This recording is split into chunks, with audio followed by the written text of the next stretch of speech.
All right, music fans, welcome back. Harmless Dave here, talking real music in real time for a few real people out there, just like you and just like me. So we're in a post Eric Clapton interview world right now, and I will be addressing some things in the interview.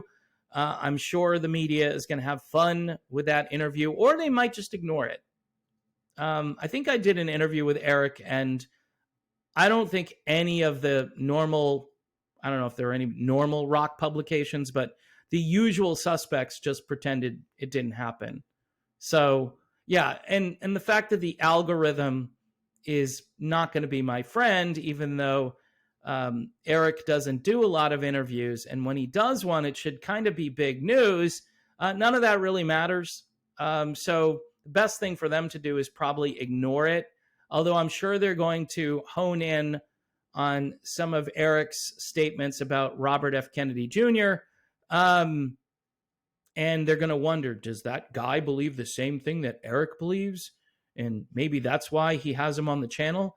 Eric said more than I thought he would say about this, because during the interview, he said, "You're the only guy I can trust." And I'm just like, me?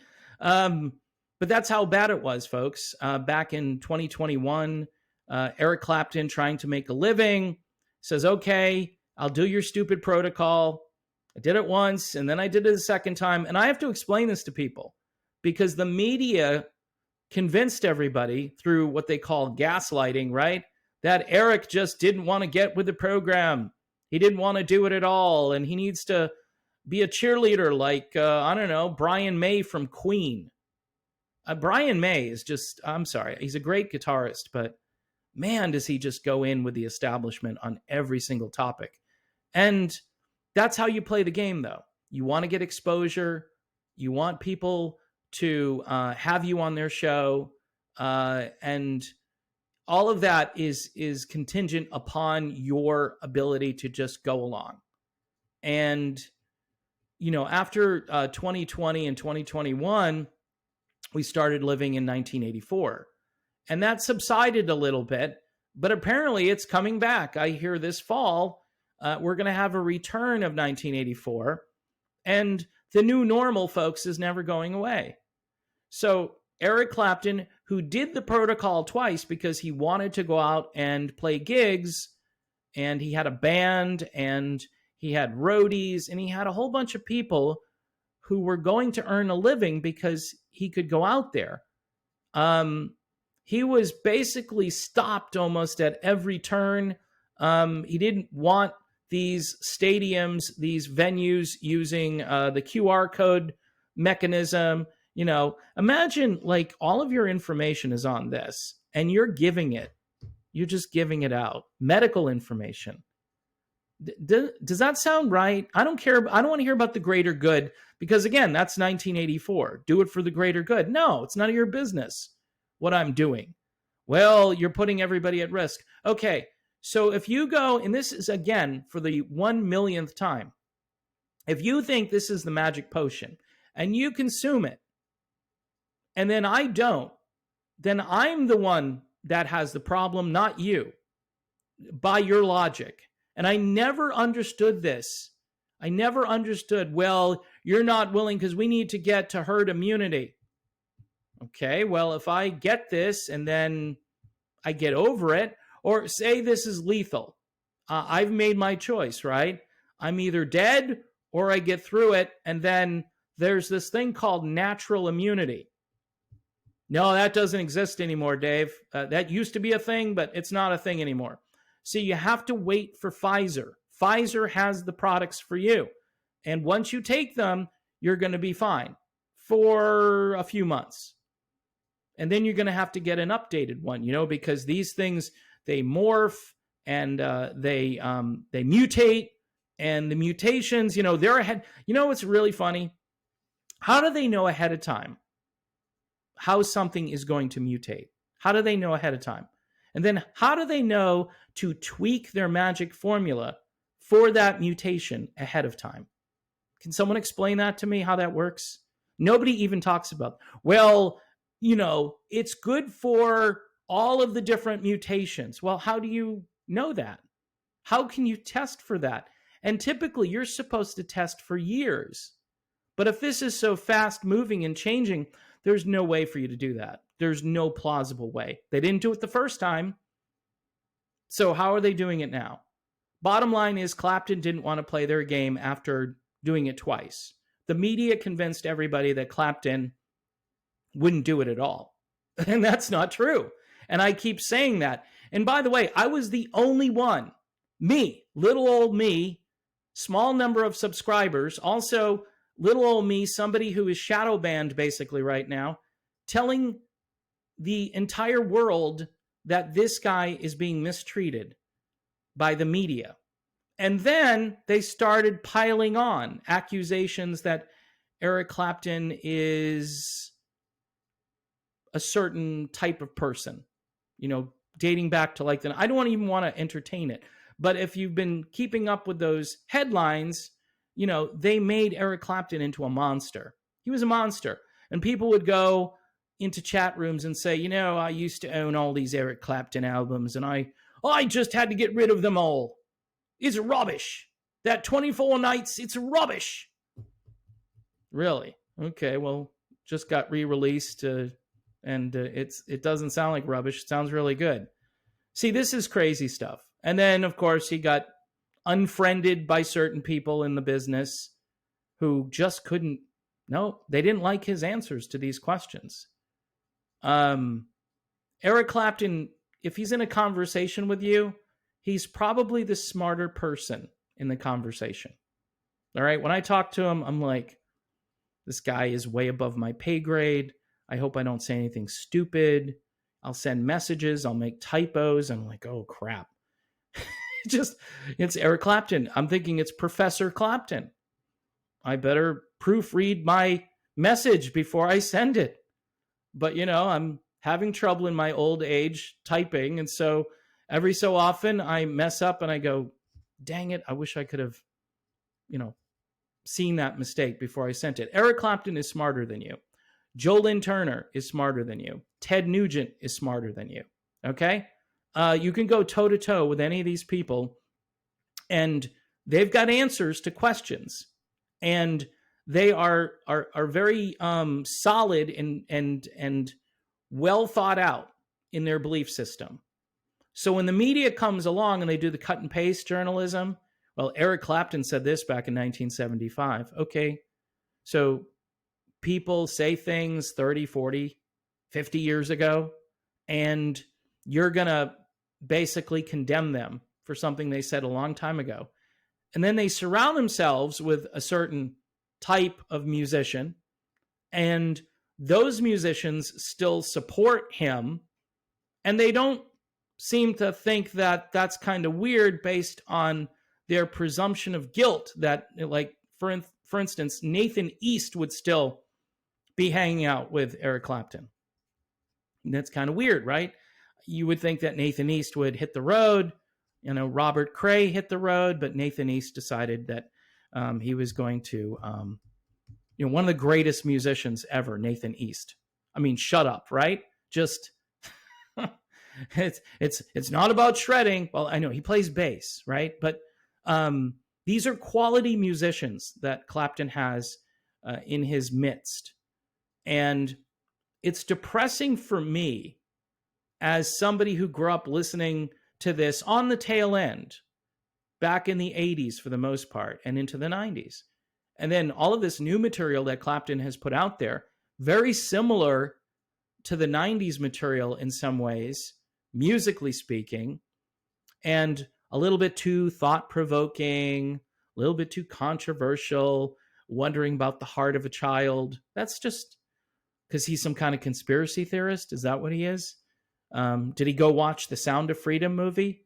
I don't know if they've even put that movie out in the UK. If Clapton is in the States, he should go see it while he's here. I know it's going over to DVD, I think, pretty soon. And I reviewed that movie. And I know that's, again, not in my lane, but it had the music in the movie is great, by the way. All the background music, the orchestrations that make the movie even more intense.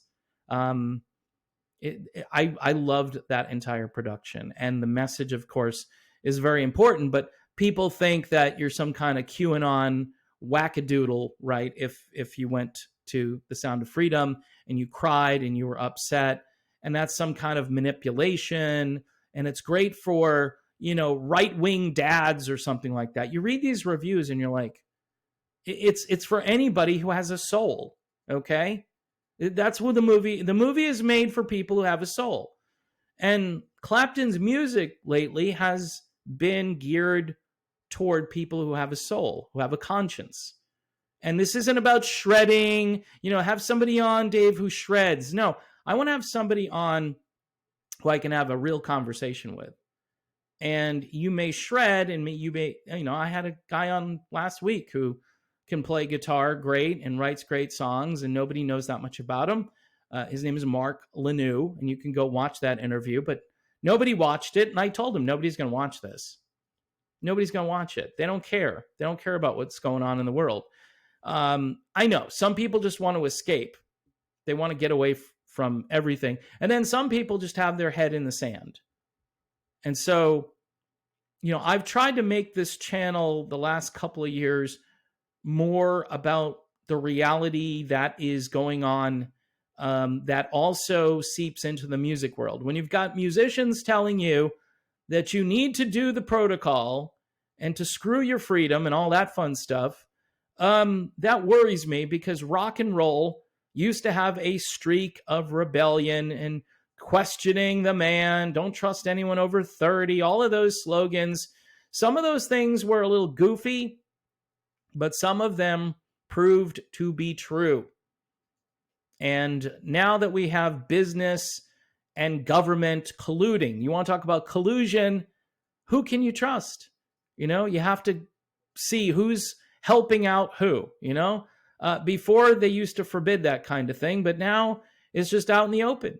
They have all of these scores that you have as a business. And if you have a good score, then the government's going to treat you better. And that's stupid and not fair, but there it is. And so getting back to the Clapton thing, I've answered this before, and it has to do with the idea that I actually defended him when nobody else was doing it, which is just crazy. Because I'm just some kid from Cape Cod who decided one day I was going to start filming videos in my backyard, and then here I am in the studio here now doing videos. And again, the production value hasn't improved all that much, but this is what I did when I was 13, 14 years old. I had a hairbrush that I used to talk into, and I used to pretend that I was a DJ, and then that eventually became reality because that's what I wanted to do. And even though my parents didn't want me to do it, I continued to pursue that. And I left and came back. And then YouTube came along. Good old YouTube, right? YouTube used to be my friend. And now YouTube is the algorithm, the evil algorithm that pushes back against everything I say and do. So we shall see how the video does as far as its reach. I know if it went on one of those gung-ho platforms, happy-go-lucky music platforms, it would probably have 1 million views, seriously. I don't think it's going to get to 1 million views. I'm pretty confident of that, at least not now. Maybe in 20 years, if it stays up, it might get there. But I'm just fortunate. I am very lucky that Eric Clapton decided that he wanted to confide in me. And it's even more surreal because I'll say, yeah, my friend Eric, and people will go, Eric who? And then they think I'm just, full of what. And I'm like, no, he sent me a message yesterday and he's doing well. And I told him, great, and stay in good health and don't take any more of those experimental medical products. And I don't think he's going to. I think he's going to be all right without them. In fact, he looks great. 78 years old. And I'm sure the media is not happy because the media, they were writing these articles about how Eric Clapton should think about, having a dignified retirement. Really? Why? I mean, he's still incredibly viable as an artist. He still has his voice, which is unusual because a lot of these guys can't sing anymore. And he still plays guitar like no one else. So, not retire, I think that would be a good strategy. I mean, if he wanted to retire, that should be on his own terms. Like, I've done everything I need to do. But you're taunting him, asking him to retire when some of his best material has been released recently. That's my opinion. As far as lyrics and real deep concepts and things that are going on in the world today, go listen to The Heart of a Child and try to understand what that's about, because that's an important song. And most everyone here in the States didn't hear that song, which is tragic. It should have been on the radio for months and months on end, like Change the World or Tears in Heaven. Should have been on the radio nonstop for a very long time, because people need to hear that kind of stuff right now. In any event, folks, I am one lucky dude. That's all I can tell you. But yes, I was the only one defending Eric Clapton, and I wear that as a badge of honor. And I'll continue to defend Eric Clapton. And yes, there are people that know way more about Eric than I do, because they grew up listening to Eric Clapton when they were much younger, and they had a big head start over me. And some people invested their entire musical existence in following Eric Clapton, whether it was in the Yardbirds or Cream or Blind Faith or Delaney and Bonnie or any of the things that he's been involved in. Apparently, he really wanted to be in the band, which makes sense, because the band was truly a one-of-a-kind experience. So, in any event, I've rambled enough. Thank you for watching these videos. Please continue to subscribe to this channel. And I don't know how we break the algorithm. I mean, I can't have Eric Clapton on every week. I wish I could, but I don't know if people would be as interested if it was that often. The fact that he goes on here every so often is just a blessing, and I am fortunate. So again, folks, thanks for watching. God bless you all, and I will see you soon.